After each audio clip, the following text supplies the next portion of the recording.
Hello friends, welcome to my channel Ekdam Easy, and today I have brought you lesson 9, and in this lesson we are going to study a short introduction to verb. Okay, dear friends, पिछले video में मैंने already verb के बारे में जिक्र किया है, but in this one we will have little more study of verb। इसमें हम थोड़ा सा और verb के बारे में जानेंगे।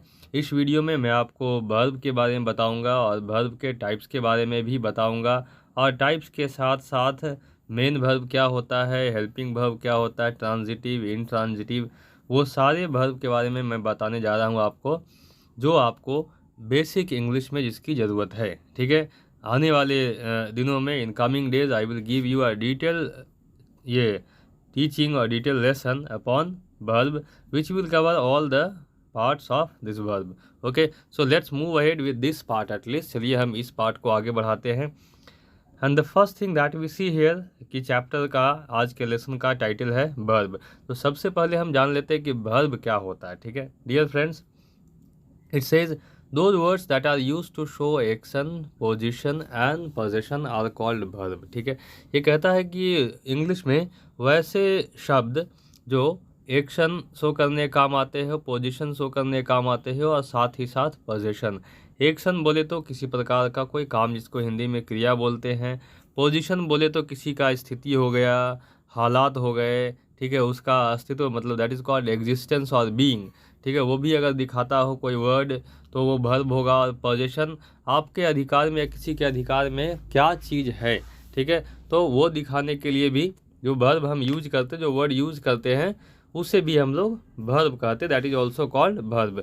यू शुड नेवर थिंक, कभी इस बात को दिमाग में नहीं रखे कि जो एक्शन वर्ड होता है उसी को हम लोग वर्ब कहते हैं। Only that is a verb, that is not the fact. The actual fact is this, that a verb is action, position and possession. ठीक है, मूविंग अहेड, एग्जाम्पल आप देख सकते हैं। एग्जाम्पल कहता है ही राइट्स अ लेटर। यहाँ पे राइट्स जो है लिखने का काम है। ठीक है, और सब्जेक्ट के द्वारा किया गया एक काम है। That's why right is a verb here. He is a teacher है अगला। ठीक है, अब ही इज़ अ टीचर में आपको वर्ब के तौर पे कुछ नहीं दिख रहा है, लेकिन एक इज दिख रहा है। ये जो है ये एक यहाँ पे वर्ब का काम कर रहा है, क्योंकि ये एक व्यक्ति की क्या कहते हैं अस्तित्व को बता रहा है शिक्षक के रूप में। ठीक है, showing existence of a person. ठीक है, in the form of a teacher. So he is a teacher में इज आपका एक वर्ब है। मूविंग अहेड, नेक्स्ट में लिखा है आई हैव अ कार। अब आई हैव अ कार की अगर बात करते तो यहाँ पे हैव है, जो कि एक वर्ब है जो बता रहा है कि किसी व्यक्ति के अधिकार में एक कार है। आई हैव, मेरे पास एक कार है, तो कार मेरे अधिकार में है, ये बताने के लिए हमने हैव का यूज किया है। एंड हैव यहाँ पे एक वर्ब है। ओके, वी मूव अहेड, आगे बढ़ते हैं। अगली बात क्या बताता है कि there are mainly two types of verbs. Mainly जो इंग्लिश में पढ़ने के लिए आता है वो टू टाइप्स ऑफ वर्ब होते हैं, दो ही तरह के होते हैं। आपको कुछ कुछ किताबों में ये तीन टाइप मिलेगा। That will be main verb, marginal verb and helping verb. ये तीन मिलेगा।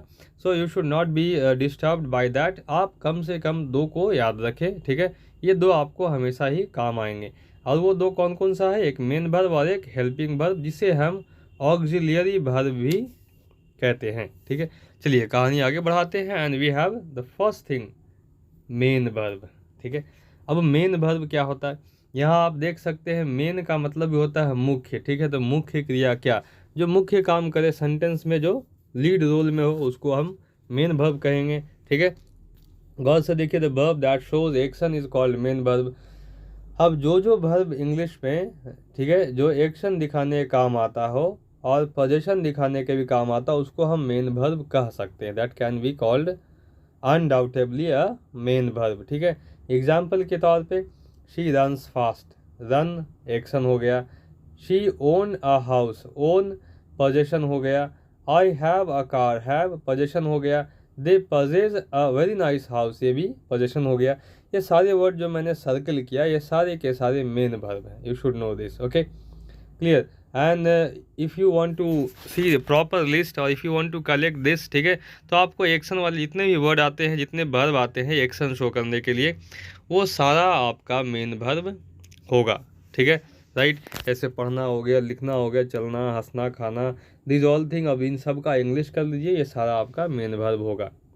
लेकिन इस मेन वर्ब के से एक इस मेन वर्ब से जुड़ी हुई एक बात और आपको याद रखना होता है कि अ main verb is generally used in 5 forms. ठीक है, एक मेन वर्ब के 5 चेहरे होते हैं। क्लियर, नकाब पे नकाब लगाता है और नए चेहरे बनाता है। ठीक है, तो ये 5 चेहरे आप याद रखें कि मेन वर्ब जब आपको सबसे पहली बार दिखता है चेक करने पे, कहीं भी आप हिंदी से इंग्लिश चेक करते हैं किसी क्रिया की, तो जो पहला चेहरा दिखता है मेन वर्ब का, मतलब किसी भी क्रिया को इंग्लिश में, वो उसको हम V1 बोलते हैं, वर्ब 1। ठीक है, अब जैसे ही वो बदलता है पास्ट में तो वो होता है V2 और तब बनता है V3। ठीक है, कई केसेस में आपको V1, V2 और V3 तीनों याद करना पड़ता है, कुछ में आप थोड़ी बुद्धि लगा करके आप खुद से बना लेते हैं। V4 और V5 याद करने की चीज़ नहीं है। अगर आपको V4 बनाना हो तो यू शुड नो, ठीक है, कि V4 बनाने के लिए हम एक छोटा सा ट्रिक लगाते हैं, V1 + ing is equal to V4। अब आप समझ गए होंगे कि अगर कहीं मान लीजिए जाना, तो जाना का इंग्लिश गो होता है, उसमें ing लगाएंगे, गोइंग हो जाएगा, वो आपका V4 हो जाएगा। राइट, V5 बनाने की बारी आती है तो V5 में भी हम या तो एस या ES जोड़ेंगे, तो ये हमारा बन जाएगा V5। गो है, उसमें ES जोड़ते हैं तो गोज बन जाता है, V5 हो जाता है। करेक्ट, आगे बढ़ते हैं। Types of main verb. ठीक है, अभी मेन वर्ब मैंने आपको बता दिया कि मेन वर्ब क्या होता है। अभी यहाँ से हम लोग देखेंगे कि मेन वर्ब के कौन कौन से टाइप होते हैं, उसके बाद हम लोग चलेंगे हेल्पिंग वर्ब की ओर। तो let us see types of main verb. Main verb तो पढ़ लिया, अब इसके टाइप्स के बारे में, इसके फैमिली के मेंबर से भी मिल लेते हैं। लेकिन मैं वीडियो आगे बढ़ाऊँ इससे पहले एक चीज़ और बता दूं कि इसमें मैंने कुछ सेलेक्टेड मेन वर्ब्स के टाइप्स ही रखे हैं, सारे को मैंने नहीं रखा है ताकि आप बिगिनिंग में ही कंफ्यूज ना हो। ठीक है, let's move ahead. We have first one regular and irregular main verb. ठीक है, अब ये रेगुलर इरेगुलर मेन वर्ब क्या होता है, किस चीज़ में रेगुलर या किस चीज़ में इरेगुलर, तो वो देखते हैं। ठीक है, अभी मैंने आपको बताया कि एक मेन वर्ब के 5 चेहरे, V1 से V2 और V3 बनता है, फिर V4 बनता है, V5 बनता है। ठीक है, इसको ध्यान में रखें और तब इस चीज़ को पढ़ें। रेगुलर वर्ब क्या होता है कि अगर कोई verb, if a V1 main verb, अगर मेन वर्ब जो V1 फॉर्म में है वो उसको ट्रांसफॉर्म किया जाए, उसको बदला जाए किसमें, V2 या V3 में, और बदलते समय कुछ ज़्यादा नहीं करना पड़े, या तो हम डी जोड़े या तो ईडी जोड़े लास्ट में, और ये बन जाए V2 और V3, तो उसको बोलते हैं रेगुलर वर्ब। जैसे वॉक है, वॉकड हो गया, वॉकड हो गया, ईडी जोड़ा है हमने, गौर कीजिएगा आप। मूविंग अहेड, यहाँ डांस है, ईडी जोड़ा है, डांस्ड। ठीक है, V2 और V3 बन गया। मूव है, यहाँ पे सिर्फ डी जोड़ा है, मूव्ड। राइट, और ये V2 और V3 यहाँ बन गया। नेक्स्ट वी हैव किल है, ईडी जोड़ा है, किल्ड एंड किल्ड, ये भी V2 एंड V3 बन गया। आप गौर से देखिए कि जो एक्चुअल वर्ड था डांस है, कुछ नहीं बदला है, मूव है, कुछ नहीं बदला, आप उसमें ढूंढ सकते हैं, किल है, कुछ नहीं बदला है, डी या ईडी जोड़ने का काम चल रहा है, इसको बोलते हैं रेगुलर वर्ब। करेक्ट, उम्मीद है आपको समझ में आ गई होगी। आगे बढ़ते हैं, next one we have irregular. ये कहता है if a V1 main verb either remains same और चेंजेस कम्प्लीटली। ठीक है, कि अगर एक V1 है और वो मेन वर्ब है, और इसको जब ट्रांसफॉर्म किया जाए V1 मेन वर्ब को, तो ट्रांसफॉर्म करते समय या तो ये सेम रह जाए, एग्जैक्टली सेम, एक एक लेटर सेम रह जाए, या तो फिर पूरा का पूरा उलट जाए, बदल जाए, तो उसको बोलते हैं इरेगुलर वर्ब। गौर से आप देख लीजिए, ये रहा सेट V1, V2 किया, आप गौर से देख लीजिए कितने लेटर बदले हैं, सेट है, V3 किया, सेट है, बेट V1 है, बेट किया, V2 हो गया, वही बेट यहाँ चिपका दिया, V3 हो गया। सिंग है, ये सेम नहीं रहेगा, संग हो गया, बदल गया, संग हो गया, बदल गया, ये पहला वाला हिस्सा नहीं सेम है। फाइट है, फाउट हो गया एंड फाउट हो गया। फ्लाई है, फ्लू हो गया और फ्लो, ये फ्लाई, फ्लू एंड फ्लोन होता है, यहाँ पे ये टाइपिंग मिस्टेक हो गया। थ्रो, थ्रू एंड थ्रोन होता है।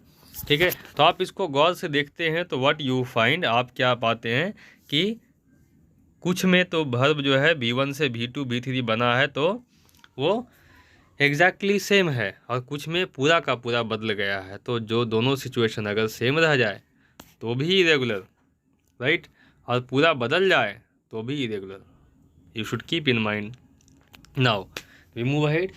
आपको इरेगुलर और रेगुलर वर्ब का लिस्ट किसी भी किताब में आपको ग्रामर में मिल जाता है, लास्ट में आपको दिया रहेगा। इंग्लिश ग्रामर के बुक्स वगैरह हैं या ट्रांसलेशन है तो आप उसके आखिरी पेज को देखिए, उसमें इरेगुलर वर्ब और रेगुलर वर्ब का V1 V2 और V3 तक का फॉर्म दिया होता है। मूविंग अहेड, हमारे पास अभी सामने में है डायनेमिक एंड स्टेटिव वर्ब। ठीक है, बात करते हैं डायनेमिक वर्ब की। डायनेमिक वर्ब जिसको कभी कभी लोग फिजिकल वर्ब भी कह देते हैं, फिजिकल एक्शन भी कह देते हैं, action words, verb that involve physical action. ठीक है, सीधी सी बात कहता है कि डायनेमिक वर्ब वैसा वर्ब होता है जिसमें कोई फिजिकल एक्शन शो करता हो, दिखाया जाता। फिजिकल बोल तो शरीर के तौर पे क्या काम हो रहा है, कोई आदमी देख के बता सके, उसको हम डायनेमिक वर्ब बोलते हैं। अगर कोई हंस रहा है, आप उसके 10 फीट दूर खड़े होकर देख सकते हैं और बता सकते हैं कि हाँ द मैन इज़ लाफिंग। ठीक है, कोई चल रहा है तो 10 फीट क्या आप 500 मीटर दूर भी रहोगे तो दिख जाएगा कि आदमी चल रहा है। ये फिजिकल वर्ब में आता है, फिजिकल एक्शन है तो ये डायनेमिक वर्ब कहलाएगा। ठीक है, दूसरी बात, such verbs are not related to the mental condition, और ऐसे वर्ब का हमारे दिमाग के अंदर होने वाले क्रियाओं से कोई लेना देना नहीं होता। The capacity of the sentence, ठीक है, और उसमें सब्जेक्ट, यहाँ पे सेंटेंस की जगह पे सब्जेक्ट होगा। ठीक है, तो सब्जेक्ट के कैपेसिटी से, उसकी मानसिक अवस्था से इसका कोई लेना देना नहीं होता है, फिजिकल से होता है, शारीरिक अवस्था से ही। Here the action is performed by some part of body. Dynamic verbs are always progressive. अब एक आखिरी चीज़ में जानना जरूरी है कि जितने डायनेमिक वर्ब हैं सब का कंटिन्यूअस हो सकता है। प्रोग्रेसिव कहने का मतलब यहाँ पे कंटिन्यूअस है। And most of the verbs in English are dynamic. और ऑब्वियस सी बात है कि अधिकतर वर्ब जो इंग्लिश में है वो सारे डायनेमिक हैं। ओके, एग्जाम्पल के तौर पे you can see I am writing, writing is a dynamic verb. Bathing, he is bathing, dynamic verb. They are fighting, dynamic verb. She is speaking something, speaking भी आपका dynamic. People are running on the road, ये भी dynamic है। ठीक है, moving ahead, हम आगे बढ़ते हैं। And the next one we have stative verb. ठीक है, एकदम स्टेबल रहने वाला, जिसमें आदमी काम तो कर रहा हो लेकिन दूर से दिखे नहीं कि भाई काम कौन सा कर रहा है। जैसे देखिए verbs that involve mental action, ये इसमें काम क्या चलता है, दिमाग के अंदर चलता है। अब दिमाग के अंदर क्या चल रहा है कौन जाने। ठीक है, ओनली द ऑलमाइटी नोज। ठीक है, भगवान जानते हैं कि भाई आदमी के दिमाग में क्या चल रहा है। आदमी तो बगल में बैठा हुआ आदमी नहीं जानता कि चल क्या रहा है इसके दिमाग में, right. The actions of the sense organs and denoting the capacity and the possession of the subject are called the stative verb. ठीक है, अगर कोई वर्ड है मतलब वर्ब में जो आपको किसी व्यक्ति का दिमाग में चलने वाला एक्शन दिखाता हो, ठीक है, उसकी कैपेसिटी दिखाता हो या तो फिर पोजीशन शो करता हो, ये सारा आपका स्टेटिव वर्ब हो जाएगा। और ऐसे वर्ब, गौर करें, प्रोग्रेसिव नहीं होते हैं, कभी नहीं होते हैं। They are never progressive, right. इसका कंटिन्यूअस हम नहीं बना सकते हैं। V4 बन सकता है, माइंड इट। V4 का अलग अलग यूज होता है एज अ नाउन, जीरंड के रूप में, उसको नाउन के रूप में भी यूज करते हैं और कंटिन्यूअस में भी यूज होता है। तो आप V4 को सिर्फ कंटिन्यूअस कभी नहीं माने और सारे स्टेटिव वर्ब कंटिन्यूअस हो जाए ये भी आप कभी नहीं जाने। ठीक है, आई नो यू, एग्जाम्पल पे आते हैं। आई नो यू, यहाँ पे नो जो है ये दिमाग में होता है, ये आपका हो गया stative verb. She has thought for long, सोचना भी क्या हो गया, प्रोग्रेसिव। ये प्रोग्रेसिव नहीं होगा, ये भी आपका स्टेटिव हो गया। मैंगो टेस्ट स्वीट, ये भी स्टेटिव हो गया। आई अंडरस्टैंड एवरीथिंग, अंडरस्टैंड भी आपका स्टेटिव है। ठीक है, टीचर पढ़ा रहा हो, आप सुन रहे हैं, अब आप समझ रहे हैं कि कुछ और सोच रहे हैं, वो नहीं जान सकता है, ये स्टेटिव है। आई रिमेंबर एवरीथिंग, याद करना भी स्टेटिव है। They have a car, we cannot say they are having a car, गलत हो जाएगा। ठीक है, they have a car, it has to be always. People speak, लोग बोलते हैं, I am having a pen, I am having lot of money, that is wrong. आगे बढ़ते, एक छोटा सा एग्जाम्पल स्टेटिव वर्ब का हमने दे रखा। There are few stative verbs in English, following are they. कुछ जो स्टेटिव वर्ब हैं इंग्लिश में वो यहाँ पे आपको लिस्ट में दिए गए हैं, आप इसको देख करके आप आगे पहचान पाएंगे कि ये सारे स्टेटिव वर्ब है। इसका हमको कंटिन्यूअस नहीं बनाना है। पहला verb of perception, see, hear, smell, look, notice, witness, feel, taste, please, displease, prefer, sound, perceive and recognise. दूसरा विसेट बनाया है हमने verb for expressing feeling, state of mind, want, desire, refuse, forgive, care, hate, adore, love, like, dislike, admire, praise, believe, doubt, hope, imagine, satisfy, impress, surprise and miss. Moving ahead, verbs involving process of thinking, think, feel, know, mean, suppose, remember, realize, forget, recall, mind, understand, etc. Number 4, verbs denoting possession, own, belong, possess, have. Number 5, verbs showing capacity, price, need and appearance, contain, consist, keep, hold, cost, seem, look, agree and concern. ये भी आपका ये सारा stative verb का example था। You should keep in mind, आप इसको दिमाग में रखें और आगे कभी मिले तो आप देख ले किसका करना क्या है। ठीक है, हम लोग आखिरी स्टेज में आ गए हैं। इसके बाद हेल्पिंग वर्ब देखेंगे। हमारा जो आखिरी यहाँ पे हिस्सा आता है पढ़ने के लिए वो है ट्रांजिटिव एंड इंट्रांजिटिव वर्ब। ठीक है, ट्रांजिटिव पहले देखते हैं। Let us see first transitive verbs, the verb that denotes an action which passes over from the subject to the object are called transitive. अभी जो इसमें पहला डेफिनेशन दिया गया है कि वैसा वर्ब जिसमें जो काम होता है वो सब्जेक्ट से ऑब्जेक्ट की ओर पास करे, उसका असर ऑब्जेक्ट पे दिखे, ठीक है, उसको ट्रांजिटिव बोलते हैं। लेकिन अगर आपको ये मामला समझ में नहीं आया तो एक छोटा सा चीज़ याद रखें, the verb that take an object after it are called transitive.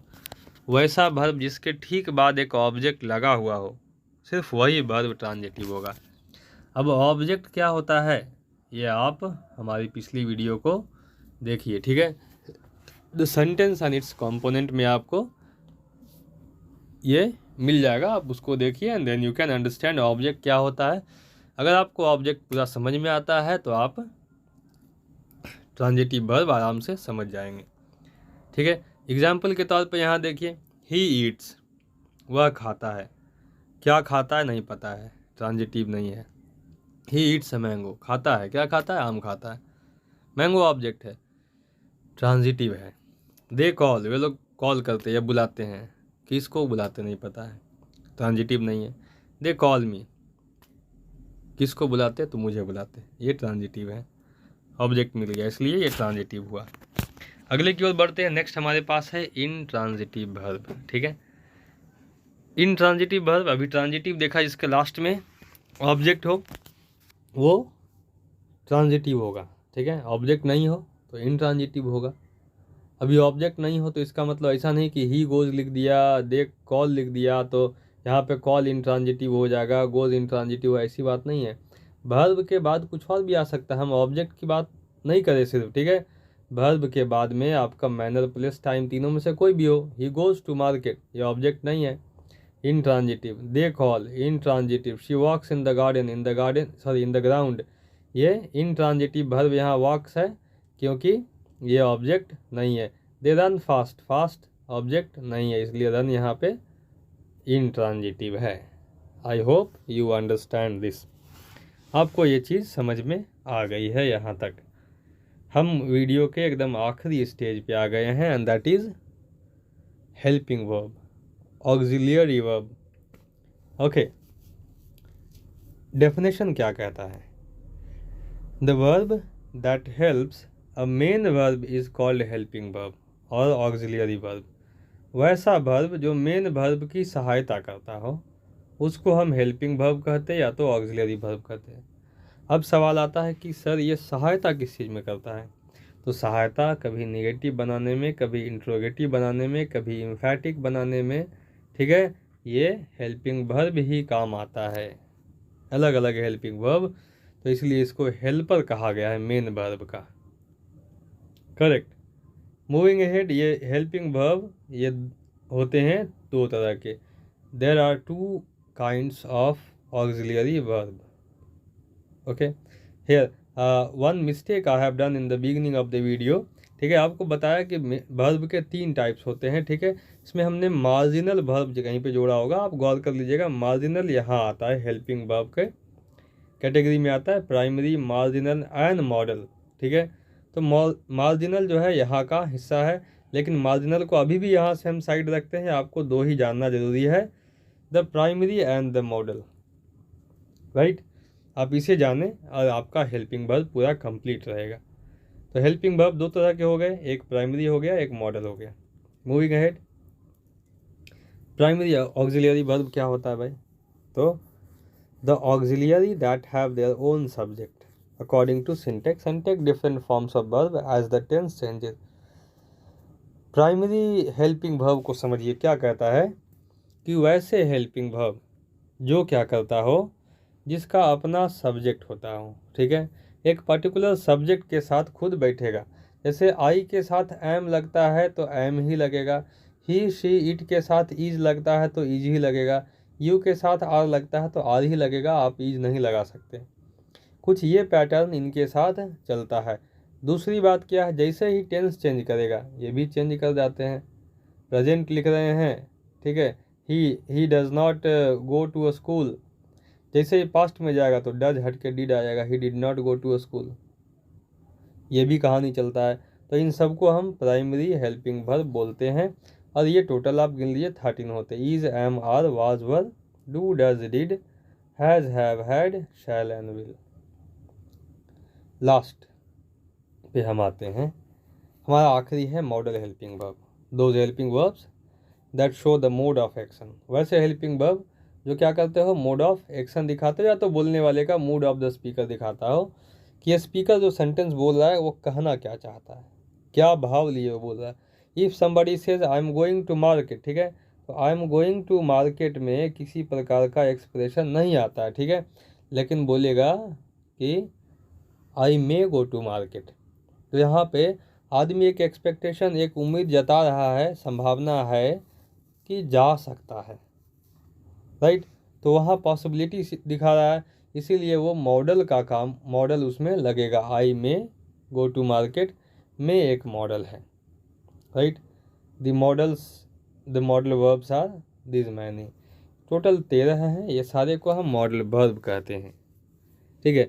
आने वाले वीडियो में मैं आपको मॉडल वर्ब पूरे डिटेल में पढ़ाऊँगा। So keep watching and you should share the video. आप इसको औरों के साथ शेयर करें ताकि वो भी सुने, सीखें, ठीक है। और जो मैंने यहाँ पे टेक्स्ट लिखा है नोट के तौर पे, आप चाहें तो इसको नोट भी कर सकते हैं, क्योंकि ये आपको किसी एग्ज़ाम वगैरह में, अगर आप प्राइमरी में हैं, किसी स्कूल में पढ़ते हैं, तो आप ये नोट्स वहाँ लिख सकते हैं, ये एप्लीकेबल है, ठीक है। नहीं तो मैं अभी आने वाली वीडियोज़ में मैं हर चीज़ का एक प्रॉपर एप्लीकेशन, कॉमन इरर बनाना, ठीक है, ढूंढना, ये सारी चीज़ें मैं आपको बताते चलूँगा। इसलिए just stay tuned with us.